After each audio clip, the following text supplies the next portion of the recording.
এখন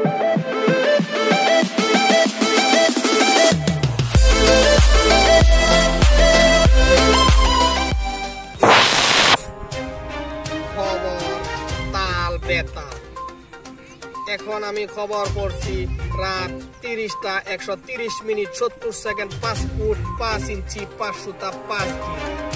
আমার নাম বেজাইলা সাংবাদিক। ওহা ইংরাজি ৩৫ তারিখে সূর্য উঠবে রাত ৩টা আর সূর্য অস্ত যাবে দুপুর ১২টা। তার কারণ জানা গেল যে সূর্যর ব্যাটারি ডাউন হয়ে গেছে। ওহা ইংরাজি ৩৫-র পরা ৪০ তারিখ হলৈ কেরালা বন্ধ থাকিব। তার কারণ জানা গৈছে কেরালার মহিলাসকলে লৰা সন্তান জন্ম নিদিব। তাৰ কাৰণ যে বেলেগ বেলেগ ৰাজ্যৰ পৰা মতা মানুহ তাত বীৰ মাৰি দিছে। এতিয়া কেৰালা চৰকাৰে সিদ্ধান্ত লৈছে যে বাহিৰা ৰাজ্যৰ মানুহখিনি সব ইন্ডিয়াত পঠাই দিব ঘোষণা কৰিছে। খবৰ ৩। যোৱা ইংৰাজী ৩৩ তাৰিখে দিল্লীৰ পৰা আমেৰিকালৈ যোৱাৰ সময়ত এটা উৰাজাহাজ এটা পখিলাৰ লগত খুন্দা খাই ২০ মাইল দূৰত ছিটিকে পৰিছে। এই খবৰটো আকাশবাণী ৰেডিঅ'ত দেখাই দিছে। এই ঘটনাত ২০ জন মানুহ আহত হৈছে আৰু ৩০ জন মানুহ নিহত হৈছে। আহত মানুহখিনি ভাৰতীয় মেডিকেল কলেজত ভৰ্তি কৰা হৈছে।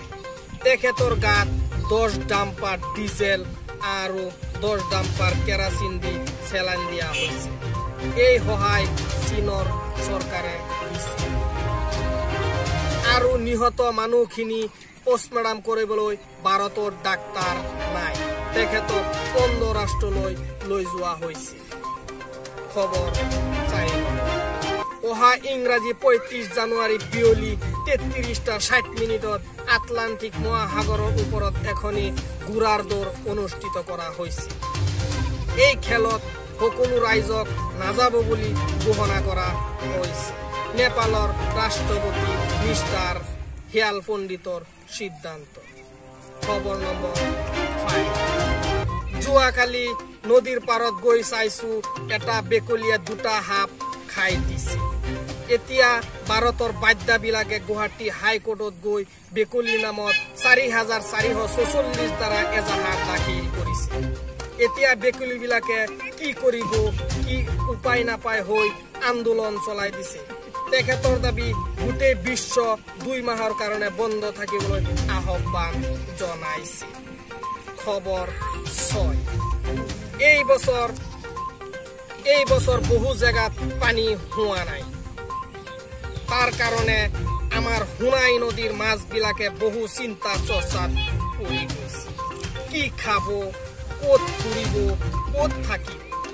এতিয়া মাছবিলাকে নাগাবান্ধা দলঙৰ ওপৰত উঠি আন্দোলন কৰিছে। তাৰ কাৰণ কলানী জিলাৰ চৰকাৰে 10টা গাঞ্জা আৰু 10টা মদ পঠাই দিছে মাছে খাবৰ কাৰণে। এইখিনি খাই মন সন্তুষ্ট হৈ এতিয়া মাছে আন্দোলন বন্ধ কৰিছে। Thank you. ড্যাং ড্যাঙা ড্যাং সবাই কাম।